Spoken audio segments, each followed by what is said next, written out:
Well, we have solid 9 degrees today, and today is really, I mean, I probably said it multiple times, but this is really a day where it feels actually like spring. Really, you know, very much so. I saw some tire tracks here, fresh ones, I believe, and yeah, I'm not mistaken. Yeah, I know fresh tire tracks when I see them. So let's check what these guys brought in the store. Right, Drake? Let's check it out. So you were already checking it out? Oh, fuck me. Yeah, okay. Wow, Drake, you're, okay, so there's something that looks like, check it out. I don't know what it is, but it looks like if you peel a chicken, or if you bake a chicken and then you kind of scrape the tray, then that kind of looks like it. And this is not sure what, and I'm pretty sure Drake tried to chew on it, but it looks like a piece of skin or something. So yeah, so that's why he looked a little bit guilty when I came. You chewed on it, Drake? Have you chewed on it? Have you chewed on it? Have you chewed on it? Have you chewed on it? I'm pretty sure you did. I'm pretty sure you did. Yeah. No, Drake. No chewing. Okay, come on. Come on, you rascal. Come on. Pode, cu. Não pode. Não pode. No. Anyways, yeah, today feels really like spring. And actually, this forecast change, I checked. Next week it's supposed to be similarly warm, you know, I mean 12 degrees or something. By the way, there's a dropping here, which I believe might be from a boar. Hold on, let me show you. That one. Oh, sorry. That one. Kind of looks like a boar dropping with these, you know, segments, you know. You could say it's a dog dropping, but dog droppings do not have those segments, you know, as if you would sort of tie one segment of a poop and after another, you know. Kind of looks like a grub, right? Or like a caterpillar or pupae, you know, caterpillar. So yeah, that's it's most likely a deer dropping. Although didn't look like a typical deer dropping, to be honest, but pode cool. But yeah. By the way, if I ever mention something and you're watching this and you're like, oh yeah, this is that, you know, like totally, and I say something else and you're sure and you know your stuff, you know, I don't know if you're a dropping expert or something, or I don't know, a grass expert or anything, you know, then let me know in the comments, you know, like prove me wrong, like type of correction or anything, you know. I'd be super glad to you know, learn something new, and super glad to correct my mistakes, so to speak, you know. So definitely, if you hear something that doesn't make sense to you, or something that you know is not that way, or you know that that's not a deer, that's not a boar dropping or something, feel free to let me know. I'm gonna be really grateful for any corrections, you know, and because it's not only for me, it's for everyone who's watching, you know. So definitely don't you know, don't be shy, and definitely come in and come into the comments section and write it down, you know. So just wanted to say that. By the way, we have a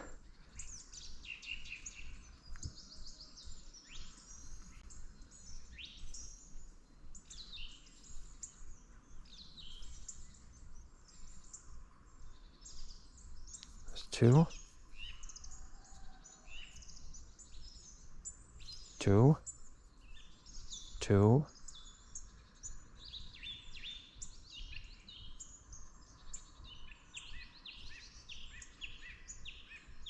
Okay, those were like 3, 4 maybe. So you hear those repetitions? Yeah. And now you can say, oh yeah, that is a song thrush. Todos Polyamorous. Yeah, most likely the same guy, you know? Because I don't hear any other song thrush. And it's still kinda in a similar area here, you know? Kinda in the same corner still. With roughly a 50 meter, 200 meter radius. So, oh. Yeah, and we're finally hearing that song I always... that one. Finally, the very loud one. That one. That underlines the song thrush song. That one. It's long, fairly high pitched. And it's usually coming down from an underbrush, you know, from an undergrowth. So whenever you're in a forest and you hear that song, and it usually comes from like either brambles or a bunch of dead branches, you know, like it comes from the lower part of the forest, you know. It doesn't come up from high up from trees, it doesn't come up from the sky, it comes from down below from the undergrowth. And that can also be an indicator for you to say, oh yeah, right, this is a wren. So that was Eurasian wren, Troglodytes troglodytes, and it's a very tiny bird. Driku, pojď, tady jdeme. Pojď, tady jdeme. Shoop. So it's a very tiny bird that is, by the way, a very cute name in Slovak language. It's called Oriešok in Slovak, which means good boy. Which means a walnut, you know, a small walnut. And it's brilliant description of the bird because it's really tiny. It's a really tiny walnut. And one of the smallest birds around, you know, like the only smaller bird that is out there is in Central Europe is the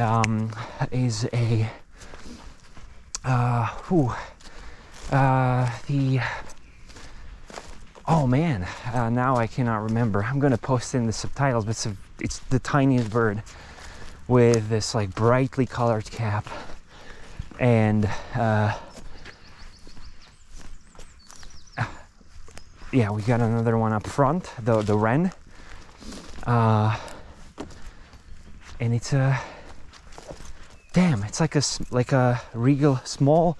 Its name in Czech is like a small king, and I really cannot I cannot remember. Never mind. Let's not lose time with that. But that bird is the only one that is smaller than a wren. And yeah, the wren is right over there. Must be another one because it wouldn't be that quick to fly over there.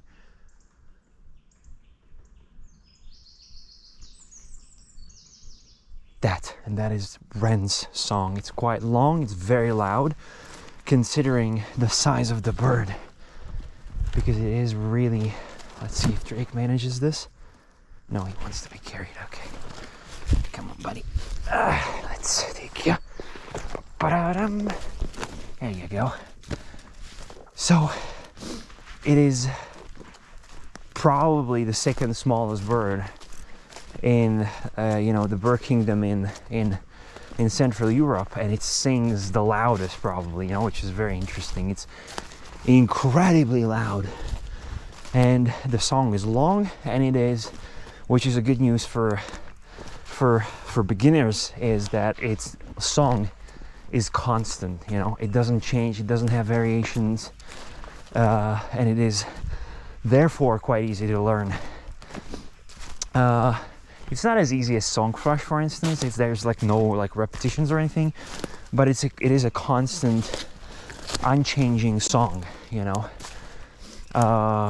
So that's good news, because, you know, you have birds like gray tits and I don't know, starlings, which is like inconsistent, you know. There's like nothing particular that you can kind of focus on and learn by heart, you know. But with wren you can, because it's the same song every time. And that bird is very, very interesting. It's a ground nester, so nests somewhere close to the ground, usually or often in the undergrowth, and like a pile of dead branches, you know.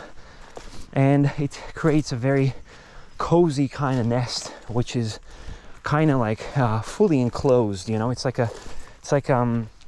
sort of like a cocoon a little bit, you know. It's not a classic kind of a bowl-shaped nest.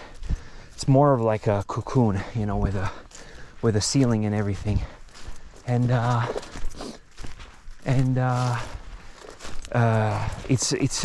is a lot of legends tied to wren in all different cultures, in Japanese culture, in German culture, in all cultures, I believe, in Scandinavia as well. There's like so many different legends and fairy tales and stories, folk stories that is tied to wren, and I think it's because it was a bird that was it's a bird that is like non-migratory. It overwinters, which I always viewed as incredibly brave and heroic, because the bird is so small and it eats, you know, insects, you know, and it eats like spiders and, you know, all sorts of like little critters, and it stays over winter. So it's like sometimes so incredible that you see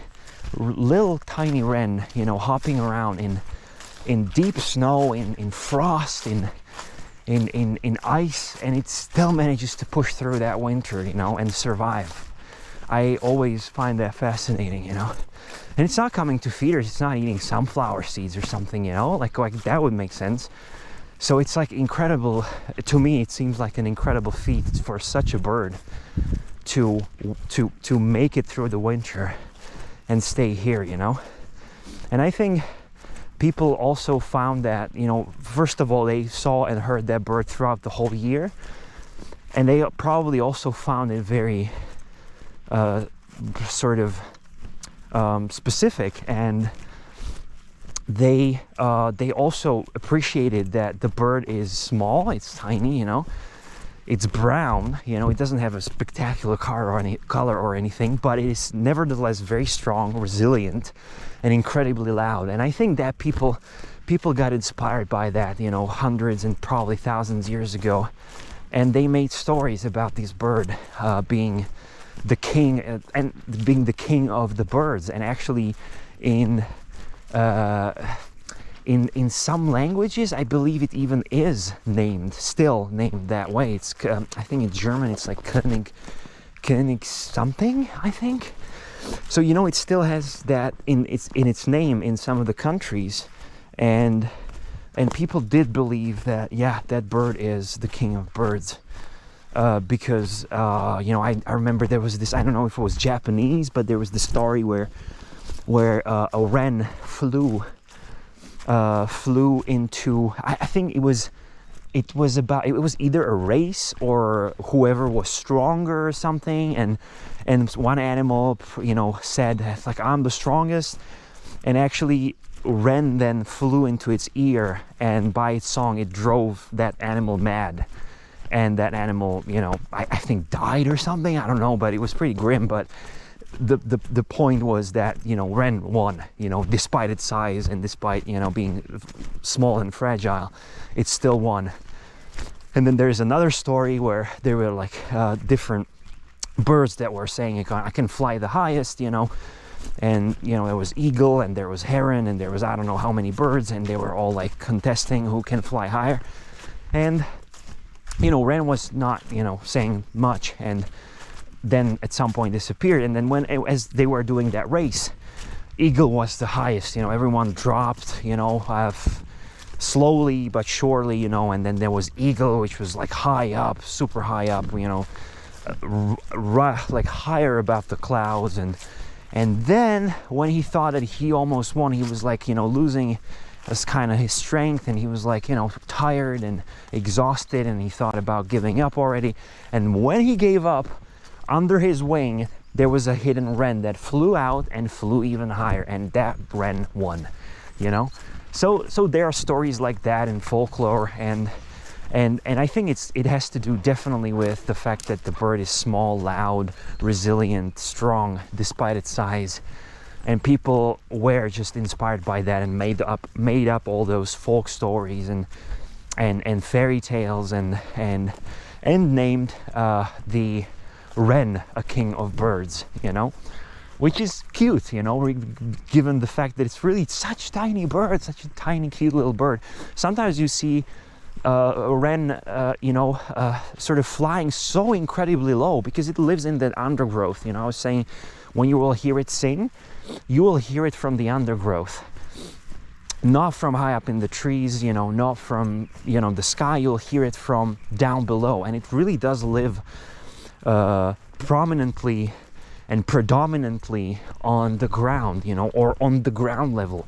And sometimes when you are walking through various different paths, I mean, you're tracking through a forest, you're gonna see it fly, and just, you know, it's just a flash, like a brown little something flies right under your feet or like right in front of you, and it flies, I don't know, 10 centimeters above the ground, incredibly low, you know. It almost feels like it's running on the ground, you know. So it flies incredibly low. I frankly don't know any other bird that would fly this low, you know. And it doesn't make long flights. It makes short, short bursts of flights, very low, from brambles to brambles, you know, from an undergrowth to undergrowth. And sometimes, you know, when you see it hopping on the ground, it almost looks like a little mouse, really, because it's dark brown. You cannot even see. It's got a very tiny tail. It's like very stocky. It really looks like a little walnut, really. I think that Slovak name like captured its essence the best, you know, from all the languages. You know, of course, I don't know how this bird is named in all 100 and I don't know how many languages are there, but from what I've seen, the Slovak one is absolutely the best, you know. It really captured it amazingly well. So that is a wren, and we finally heard it clearly enough, you know. Heard it a couple times, you know, on previous walks, but it always stopped, you know. And I guess today it just evaluated that spring is here, actually. So we heard actually 2 wrens, and they probably are, you know, pumped up. And interesting, here's some holes here dug. Not sure what animal could done that. So yeah, so they're probably pumped up, and they're gonna be probably these 2 guys, because they're very close. They might be competing for territories, and they're very, very fearsome birds, you know. Like, that's something very interesting that in the animal kingdom, and especially look, there are roe deers running over their field in the sunshine. Deer's running in the sunshine. Drake. Tady jdeme, pojď. I'm just gonna try to... he's not gonna run after them, but, you know, just to be sure. Tady jdeme, pojď, Drake'u. So yeah, something very interesting, that a small, tiny animal is you know, sometimes the most like brave and strong and resilient one, you know. And I think, for instance, gray tits are a testament to that too, you know, incredibly resilient birds. But anyway, what I wanted to say, that they're very fearsome, you know, very territorial. And also one interesting thing about wrens is that they have an interesting I was gonna say sex life, but that sounds really weird for birds, I guess. But why not? I mean, you know, they have a very interesting, you know, sort of breeding system and breeding life and sex life, let's say. Not as interesting as dunnock. We're definitely going to talk about that one at some point once we hear it. Dunnock is, I think, 50 Shades of Grey in the animal kingdom, really. That one is a little freak. But we're gonna talk about dunnocks at some other point. But wren is also very interesting. Doesn't seem like, you know, such a bird, like a little brown, tiny, you know, a petite bird would be that way. But it's very fierce, and as I was saying, it has loads of different systems when it comes to the breeding. I believe there is, and I hope I'm saying it right, but there's definitely polygamy in its system. But I believe there is a whole polyandry thing going on. There is like one male keeping multiple females, you know, and multiple nesting grounds, you know. But there is also, I believe, a female having multiple males as well, you know. But let me just check up on that, because now it kind of overlaps with dunnock, you know. And I've read about it a little long while. So, but yeah, wren has a very interesting sort of quote unquote sex life, and it is definitely not monogamous, you know. I mean, can be, of course, but it's not one of those birds that form lifelong relationships. And I mean, it kind of makes sense, you know, due to its size and all that. But and I'm not sure about its lifespan, but it's probably not that long. But it's one of those birds that do not keep this monogamy thing and lifelong partners and all that. And it's actually one of those birds that, you know, actually dive into polygamy and polyandry and this whole like polyamorous relationships. Yeah. I mean, yeah, polyamorous relationships in birds. That would be a great title of a study. I think I would get kicked out of university or something, and banned from scientific community or something like that. Polyamorous relationship in birds. Yeah, but yeah, that's how it is in a sense, you know. So yeah, wren is one of those birds that revel. I mean, I don't know if they revel in it. I mean, I don't know if a wren keeps 5 females and he's like, oh, I'm such a bad boy, you know, I'm keeping 5 females, you know, and I can, you know, have sex with any one of those anytime I want, and I'm such a macho, you know. So I don't think they, you know, think that way, but you know, they are one of those birds that, you know, do not follow monogamous sort of way of life, and they do not follow lifelong partnerships. So that was today, and I'm gonna sign off now.